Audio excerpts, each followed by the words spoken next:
You don't see this like ever. You set your character's stats, play the tutorial, get a stronger feel for how your character will actually perform, and when the real game starts, they ask you one more time if you're happy with it and if you want to change it. Won't be able to change it after that, but it's awesome that they let you demo it, try it out, and then you can change it. There's no respec or any other respec options within the game itself. But, I mean, respecing is always fun, like hack and slash RPGs like Titan Quest, etc. They have that options, but you often feel like it's lazy to respec all the time. You don't take the character seriously enough.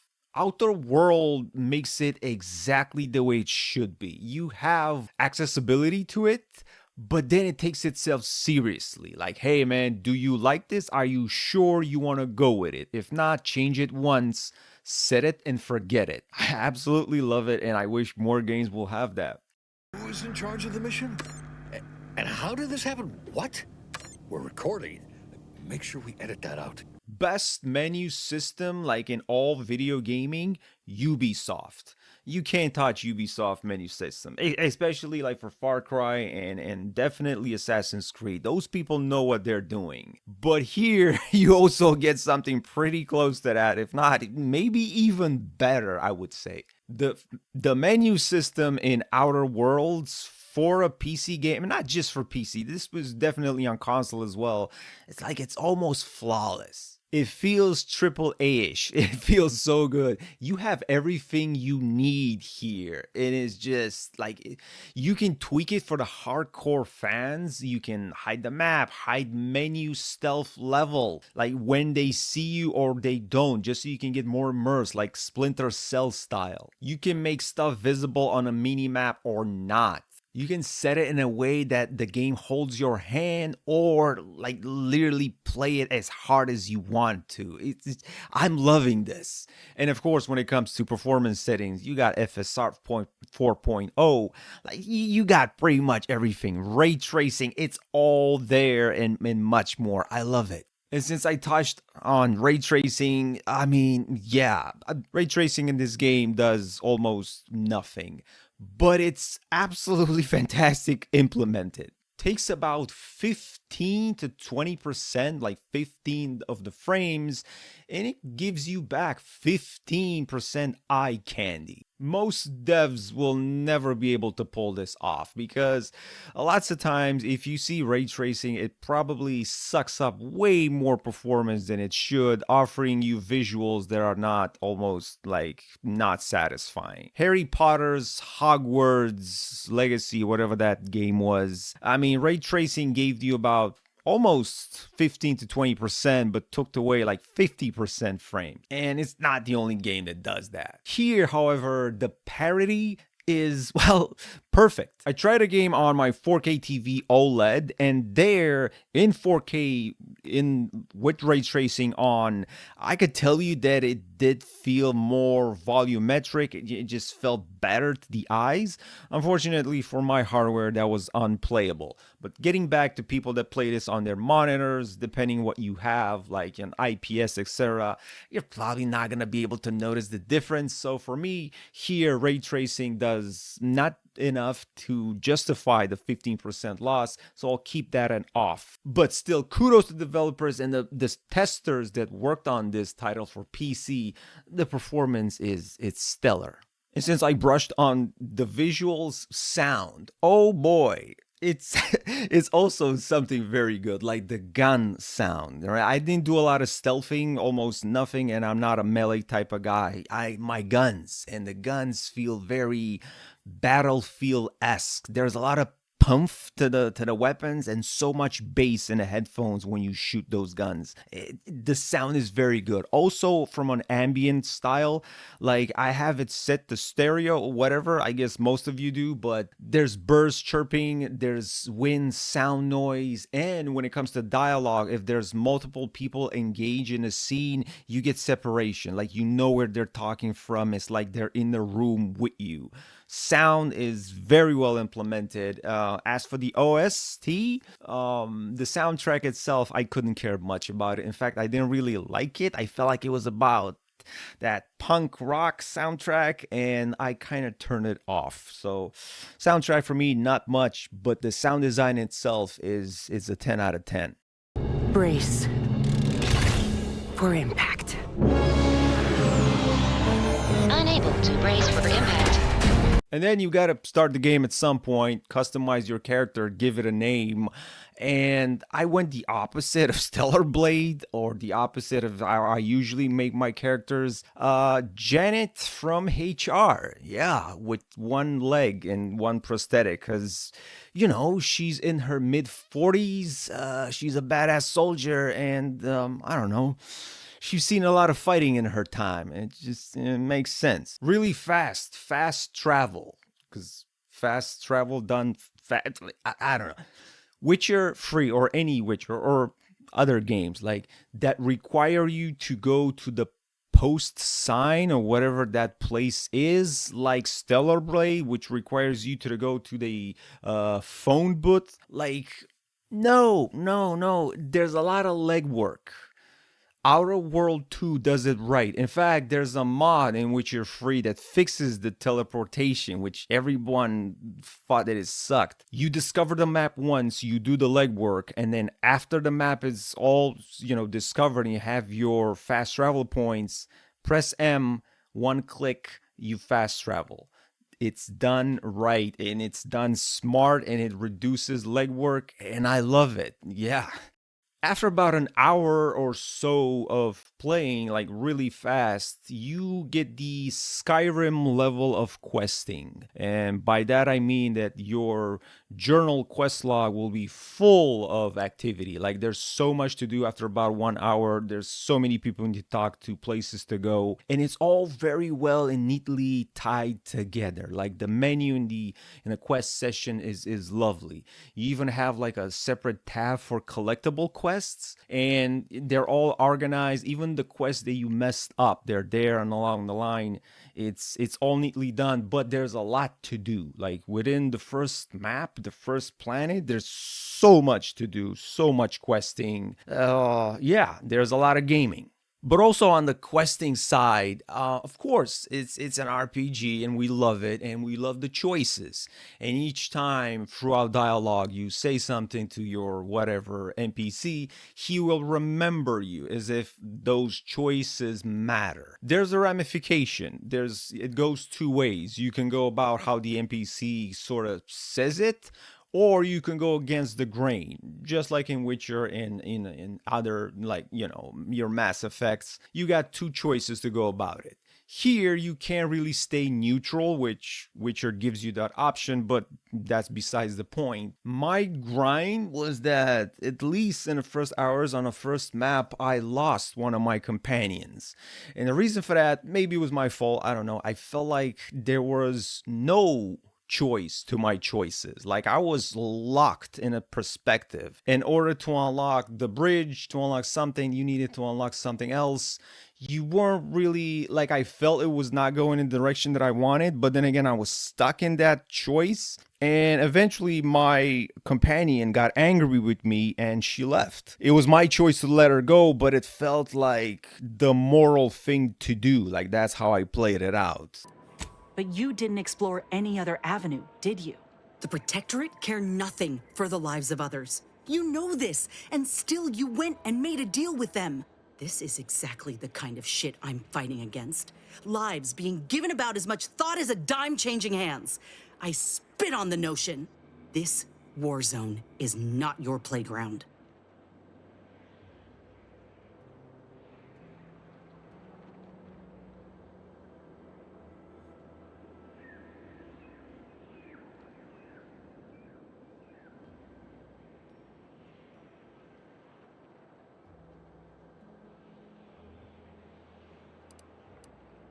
I think you'll find that for the folk in Fairfield, Auntie's promises have proven to be more than real.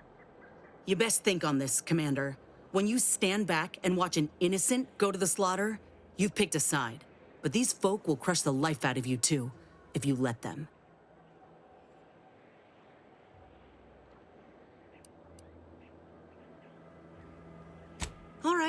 I'll try to believe you.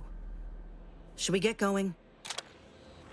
But at the same time, I didn't have a choice in making those bad decisions because I was locked in. The game kind of shows you have options, but at the same time, they kind of locks you in. Maybe I messed up something. I don't know, but it felt to me like I was locked in and I didn't like it. And now, after I played the second map and the third map, which I believe I'm almost at the end of the game, like I played like 90% of it, there's still a ton of moments when I felt like I should have had an option, but it didn't go my way, and eventually things are a bit too linear, and I don't know, maybe I'm doing something wrong, but I felt like in a first Outer World, I had way more flexibility. Outer Worlds 2, this one takes away the flexibility. But again, you may be able to have a different path than me.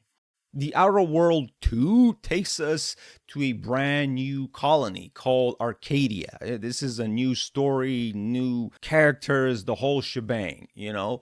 It's within Falchion, like whatever.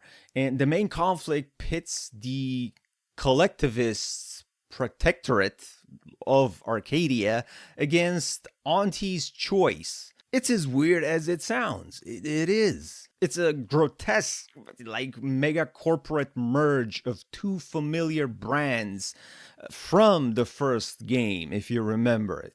The satire is still sharp, but from subtle. Like, it's definitely in your face. And it's more cartoony, if that makes sense. Yet, you know, smaller stories and personal dramas keep the world engaging because you'll be doing a lot of side questing. But they're not fetch quests.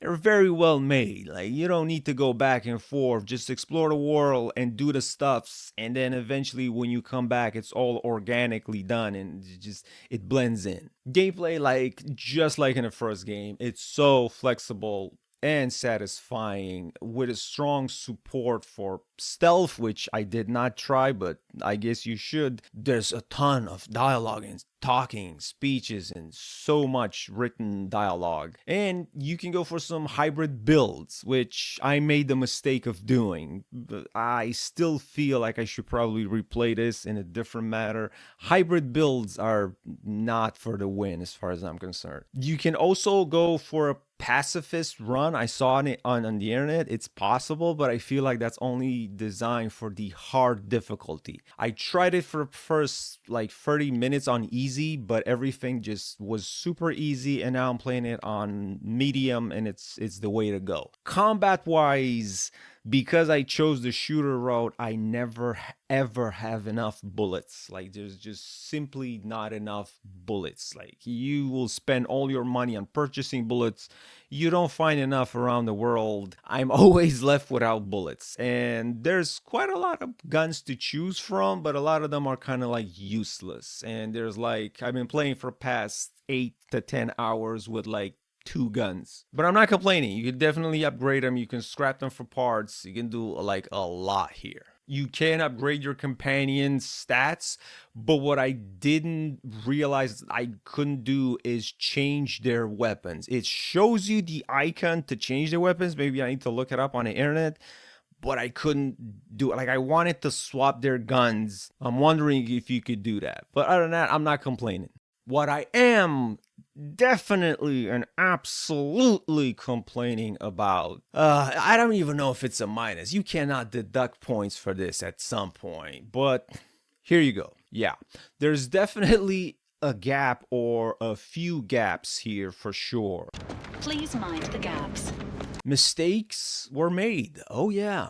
When, I wonder, will the time come when they actually will be able to implement self-aware smart AI as companions in video games? When will it ever happen? I'm waiting for AI to develop and just so we can get better. Like, any Dragon Age game, even the latest one, any Mass Effect game, and you would argue the Mass Effect is old. Any game, Dragon's Dogma. Oh, do not get me started on Dragon's Dogma. The worst shitty AI companions you can, no, man. Here, no difference. Outer World 2 doesn't really differentiate itself from the first, companions are, in combat at least, pretty goddamn useless. Here, the only companion that you truly need is Val, the flying robot that can heal you. Other than that, everyone is just generic and like, who cares? My first companion got stuck, as you can see here, and I was not able